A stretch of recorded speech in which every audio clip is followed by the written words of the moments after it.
Hi everyone, I'm Marissa and welcome to another video. I am doing another Facebook flip today, over the next few days, because I can't do one project in a day because it's just how I am. I found these side tables on Facebook. They were £5 for both of them, so £2.50 each, which is bargain. I really thought they'd be really good for a modern kind of flip. I have really good ideas for them. I've been seeing these herringbone style patterned side tables where the bottom is a metal like frame. Obviously I can't do that because that would be basically taking the whole thing apart and just using the top. So we're going to work with what we have, but I really like this idea. I'll put some pictures up of what I'm thinking. I'm definitely thinking black. I really liked the black I used on the last project with the doors. It was really nice and shiny, so I'm definitely going to do that. But yeah, we'll just see what we do. So let's do it.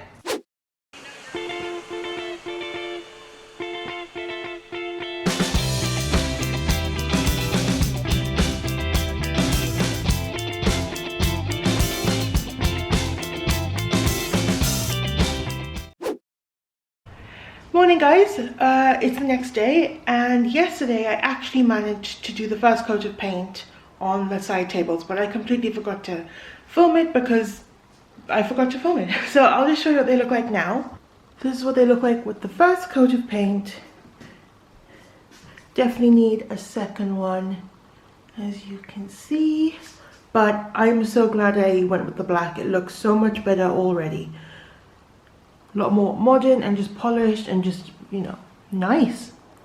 So let's keep painting.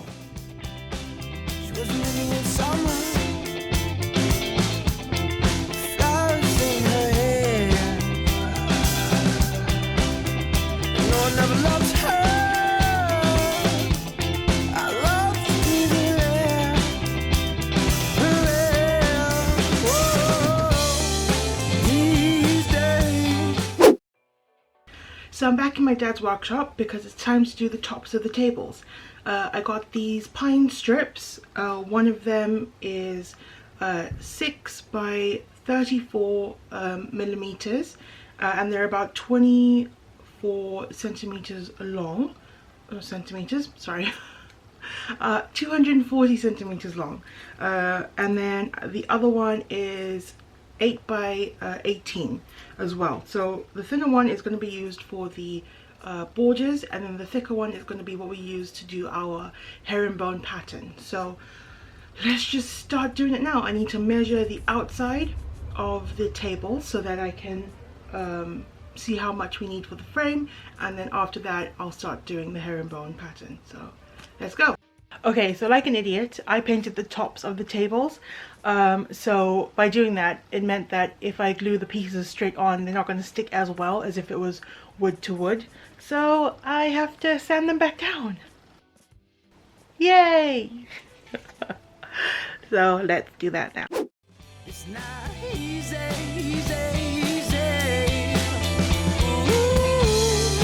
cause you say you don't need me.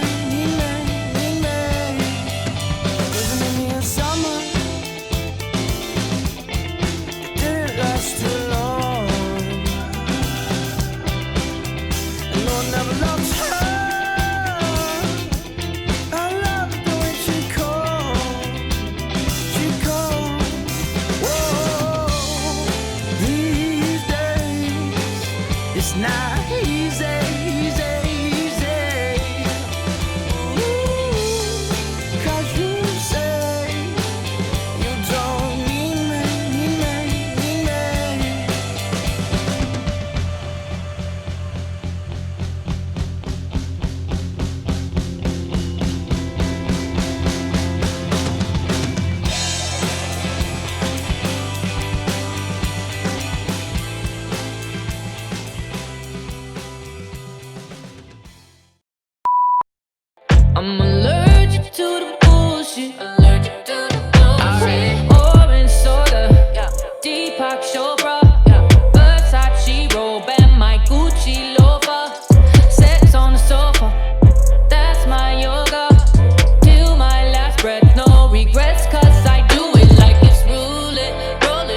Okay, so now that all of the pieces have been cut, we're just going to sand them, get those little rough edges.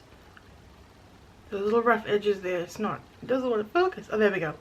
Those little rough edges there, got to get them sanded so they all fit together nicely. So let the sanding marathon begin.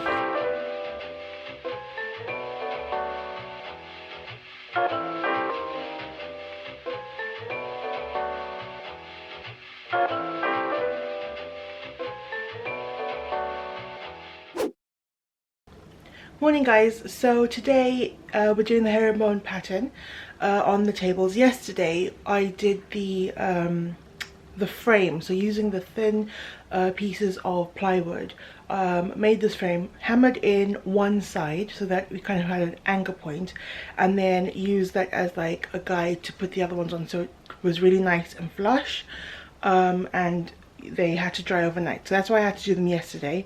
But today we're going to be using the smaller pieces that I cut up and fitting them in, and that's going to take a while, so let's get started.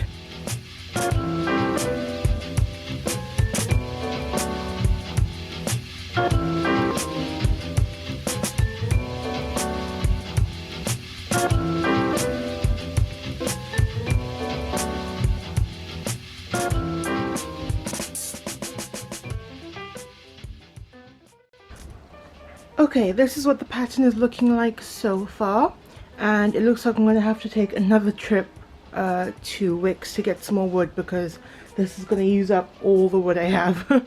So and that was 3 pieces of wood. So yeah, this is what it looks like. The part that's going to take long is all the pieces around the edge like this that are sort of hanging off. They'll need to be cut down, measured, cut down to fit exactly, so we don't want like gaps like this. Obviously this is just placed down, but what I might do is these pieces along here that all kind of fit, I'll glue those down first because I don't have to cut them, and then that'll give me my anchor point. So if these are all fitting really nicely, it'll make it easier to measure and fit all these other ones around the edge. So let's start doing that then.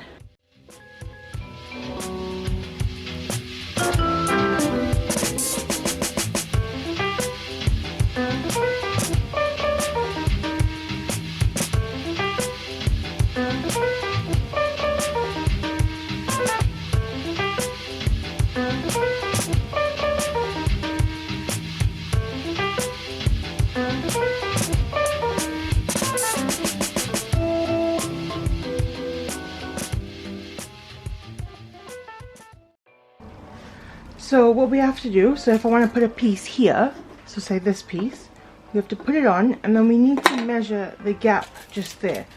So just pop that on, and so that's about 12.7. So all we got to do now is cut the piece to fit that slot.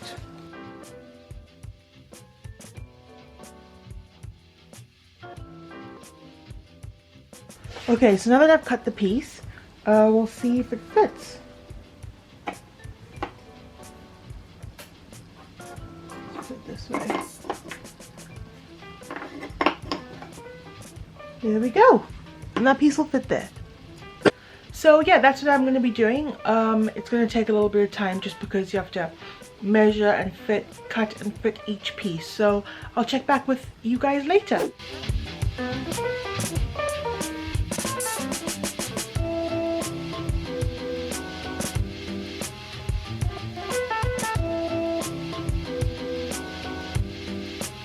Okay, so it's been a couple of days and I have finally finished the herringbone pattern on the top of the tables. It looks so good. I am so pleased with the size and everything that I did it. But because, you know, wood is natural, there's a couple of little gaps here and there. So what we're going to do is sand it down, but we're going to fill all the holes with some wood glue, and then as you sand it down, the sawdust will go into those holes, and it'll mean that it'll be a complete finished top, and it'll make everything flush. That way when we stain it, it'll just look, you know, a bit more professional, clean. So we're gonna do that now.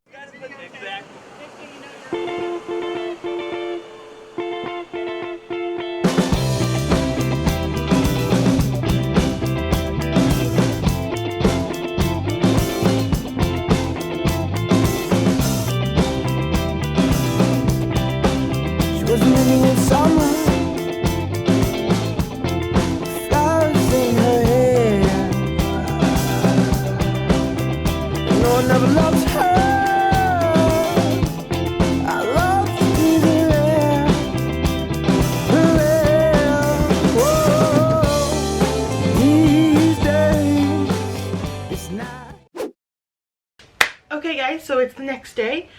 Yesterday sanding was long. My hands are numb. They were numb by the end. So anyway, I filled in the holes and I've gone through with a P50 grit, and that was to level everything out because it wasn't quite flush. So we leveled everything out with that, and then I've gone through with an 80 grit. I don't know where the 80 grit is. Gone through with the 80 grit and sort of started to smooth it out.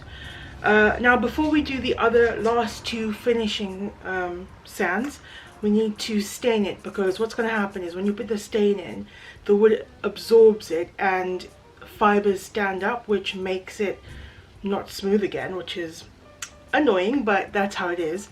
So we're going to stain it, let that kind of soak in, and then finish it with the 240 and the 120, well 120 then 240 grit, and then it'll be done. So I've got this antique pine wood stain.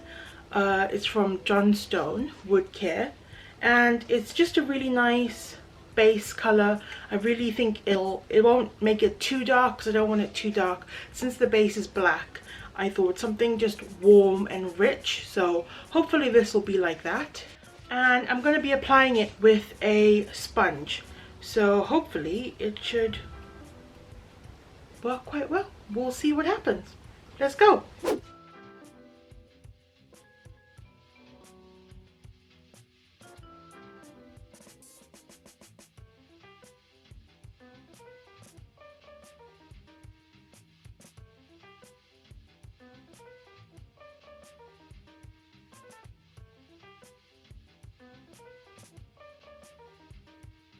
It's quite a warm honey color, I would say. I quite like it. I'm not sure. I was expecting it to be darker. I think it'll look quite good. Let's do it. Why not? What's the worst that can happen?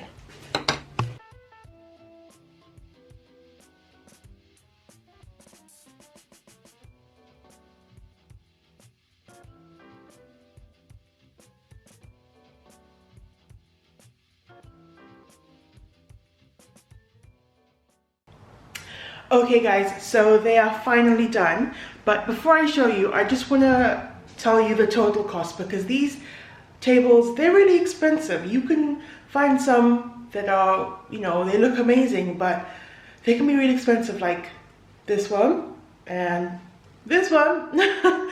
So in total, these two tables came to £39.